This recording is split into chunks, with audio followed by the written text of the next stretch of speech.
Football বাঙালির আবেগ, বাঙালির উচ্ছ্বাস।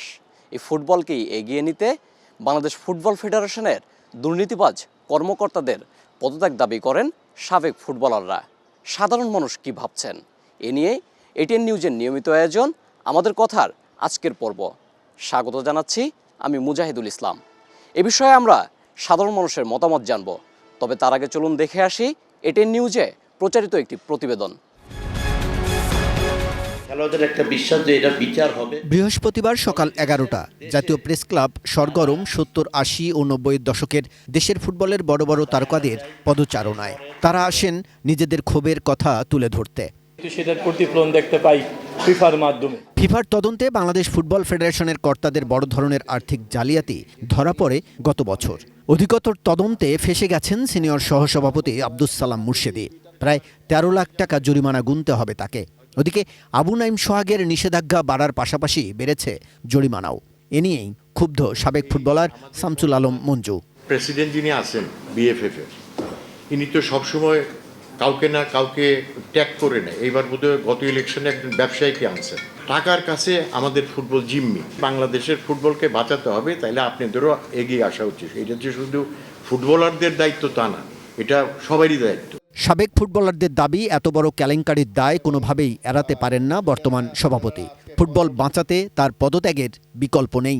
দিন শেষে আমাদের কথা হলো যে দুর্নীতির কারণে বা ব্যর্থতার কারণে আমাদের ফুটবলের যে অবস্থান, এর পরিবর্তন যদি আমরা চাই, অবশ্যই আমাদের নতুন করে এই ফেডারেশনকে সাজাতে হবে। এই দুর্নীতির কারণে যারা স্পেসিফিক্যালি যারা শাস্তিপ্রাপ্ত হয়েছে, তাদের উচিত হলো পদত্যাগ করা। বাফুফের নানা অসঙ্গতি ও সালাম মুর্শেদীর জরিমানা সংক্রান্ত বিষয়ে প্রকাশিত ফিফা প্রতিবেদন নিয়ে ক্ষোভ প্রকাশ করেন সাবেক ফুটবলাররা।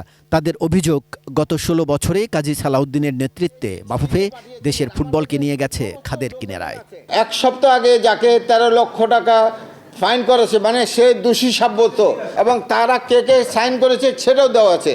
তাহলে আবার তিনি বিবৃতি দেন, স্কেপ করেন। তারা কি করেছেন এবং কি দুর্নীতিটা করেছেন আপনারা সবাই জানেন। প্রতিবাদ সভা ও সংবাদ সম্মেলনে উপস্থিত ছিলেন দেওয়ান শফিউল আরেফিন টুটুল, আশরাফ উদ্দিন চুন্নু, শামসুল আলম মঞ্জু, আবু ইউসুফ, কাজী আনোয়ার, মোহাম্মদ সুলতান, রুম্মান বিন ওয়ালি সাব্বির, আরমান মিয়া সহ জাতীয় দলের বেশ কয়েকজন সাবেক ফুটবলার। এখানে 100 বার পড়ছে, এখানে রুলিং বলে কোনো শব্দই নেই। কাজল রায়, এটিএন নিউজ, ঢাকা। এতক্ষণ প্রতিবেদন দেখছিলাম, এবার জানবো সাধারণ মানুষের মতামত। অধঃপতন হচ্ছে বাংলাদেশের যারা দায়িত্ব, ফুটবল ফেডারেশন যারা দায়িত্বে আছেন তারা তেমন একটা ভালো না। যদি ভালো থাকতো অবশ্যই এটা ভালো হতো। কারণ এই আমাদের বর্তমানে এই যে আমাদের বেস্টার সুমন, উনি তো এই আগে বেস্টার ছিলেন। উনি বেস্টার থাকাকালীন অনেক কষ্ট করেছেন, মানুষের জন্য বল টল অনেক কিছু দিয়েছেন। তারা এখন এমপি হয়েছেন। এমপি হওয়ার পরে উনি তো এখন আরও ভালোভাবে কাজ করতেছেন, দেশের এলাকার জন্য, দেশের সব জায়গায় কাজ করতেছেন। এইরকম যদি একটা মানুষ থাকতো তাহলে মনে করেন ফুটবল ফেডারেশনটা আরও সামনের দিকে একটু আগাইত। তারা যদি অবশ্যই ফুটবলে ভালো চেয়ে থাকে, তারা চিন্তা করতে পারে আমরা ছেড়ে দিলে যদি ভালো কেউ আসে এখানে, হ্যাঁ, তাহলে এটা দেশের জন্য ভালো, তাদের জন্য ভালো। তাদেরকে নিয়েও গর্ব করবো যে না, তারা যেহেতু পারতেছে না, তারা চিন্তা করতেছে যে ভালো পারবে তাকে দায়িত্ব দিয়ে তারা পদত্যাগ করতেছে। আমাদের মাননীয় প্রধানমন্ত্রী উনি অনেক চেষ্টা করতেছে যে ওইগুলোকে দুর্নীতিকে জিরো টলারেন্সে আনার জন্য, তাদেরকে শাস্তির ব্যবস্থা করার জন্য।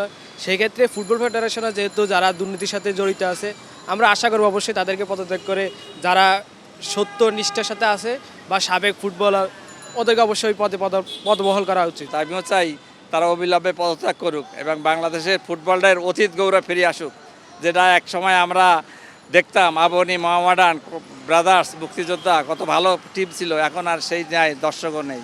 আসলে এই বিষয়টা হলো কি, যারা ফুটবলের ব্যাপারে অনেক টাকা পয়সায় আসে বা অনেক নির্দেশনা আসে, তো আমি চাইতেছি যারা দুর্নীতিবাজ ওদেরকে সরানোর জন্য। কারণ দুর্নীতি করলে তো আর হবে না, খেলা দেওয়ার সময় দিতে হবে। তোমরা এভাবে খেলো যেভাবে আমাদের টিম জিততে পারে। সাভার থেকে আপনাদের সঙ্গে আছি আমি জাহিদ হাসান শাকিল। আমাদের কথা আজকের আয়োজনে জানাবো বাফুফের দুর্নীতিবাজ কর্মকর্তাদের অপসারণের দাবি জানিয়েছেন সাবেক ফুটবলাররা। এ বিষয়ে শুনবো সাধারণ মানুষের ভাবনা।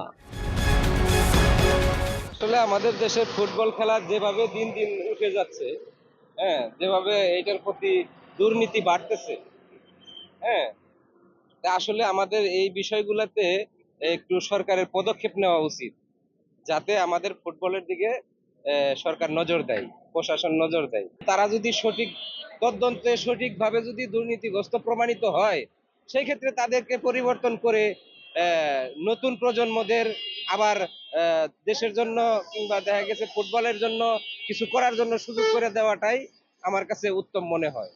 ফুটবল আগের প্রজন্মে আমরা যেটা ছিল, ফুটবলের আসলে অনেক চাহিদা বা সব জায়গায় আমাদের সুনাম সুনাম মানে যেদিকে যায় এখানে বাংলাদেশে হোক বা বাংলাদেশের বাইরে হোক, একটা ফুটবলে একটা সুনাম ছিল।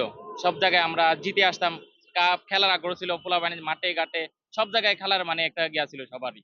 হ্যাঁ, এখন কিন্তু সেইরা আসলে এখন দেখতে গেলে মানে ফুটবলের ক্ষেত্রে আমার কোনো আগ্রহ হয় নাই সবার খেলার কোনো। ফুটবল ফেডারেশন এমন একটা জায়গা, এই ফুটবল আমরা ছোট থাকতে আমরা দেখে আসতেছি যে ফুটবল ফেডারেশনের ক্লাবটাই কোনোদিন ঠিক হলো না।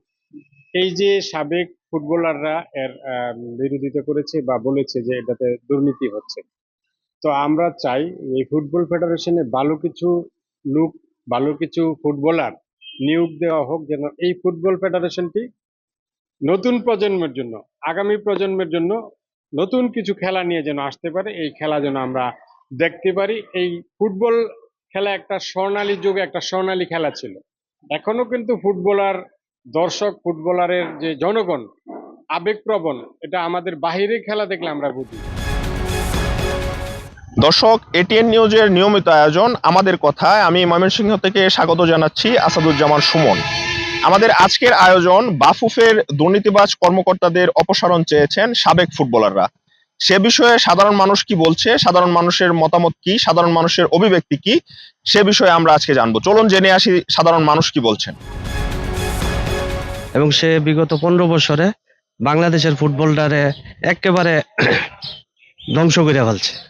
মানে আমরা হচ্ছে পাড়ার একটা ফুটবলার, আমরা পত্রপত্রিকায় দেখি মানে এমন একটা পরিস্থিতি করছে, মানে এর থেকে যুদ্ধ বিধ্বস্ত আফগানিস্তান এর অনেক উপরে উঠতে পারছে শুধু বাংলাদেশে ফুটবলের দুর্নীতির কারণে। সালাউদ্দিন সহ বাফুফের ঊর্ধ্বতন কর্মকর্তা যারা ফুটবল নিয়ে বর্তমান কাজ করতেছে, তাদের কাজে আমার মনে হয় বাংলাদেশের ফুটবল এগিয়ে যাচ্ছে না, যে কারণে সাবেক ফুটবলার সহ বর্তমান যারা ফুটবলার আছে সবাই চাচ্ছে এই বাফুফের কর্মকর্তাদের অপসারণ হোক এবং আগামী দিনে যাতে বাংলাদেশের খেলোয়াড়রা এগিয়ে যেতে পারে। আমরা যদি একতাবদ্ধ হয়ে সালাউদ্দিন হটা এবং ফুটবলের পক্ষে যদি কাজ করি, আমার মনে হয় ফুটবলে বাংলাদেশ অদূর ভবিষ্যৎ এগিয়ে যাবে ইনশাল্লাহ। আসলে আমাদের দেশে যত ধরনের খেলাধুলা আছে সেটার মধ্যে সবচেয়ে জনপ্রিয় খেলা হলো ফুটবল। আসলে আমরা যখন ফুটবল খেলাটা নিয়ে সামনে এগোনোর চিন্তা ভাবনা করি, তখনই কিছু অসাধু কর্মকর্তার কারণে আমাদের ফুটবলটা ভালোভাবে এগোচ্ছে না। তো যেহেতু এখানে আমাদের সাবেক ফুটবলার যারা আছেন তারা হয়তো বা এই জিনিসটা অনেক বেশি অনুধাবন করতে পারেন আমাদের চেয়ে, আমরা সাধারণ জনগণ হয়তো এতটা পারি না। তো আমার মনে হয় যে ওনাদের এই দাবিটা যুক্তিযুক্ত। এই ছিল আমাদের কথার আজকের পর্ব। পরবর্তী পর্বে দেখা হবে নতুন কোনো বিষয়ে। সে পর্যন্ত সবাই ভালো থাকুন, সুস্থ থাকুন, চোখ রাখুন এটিএন নিউজে।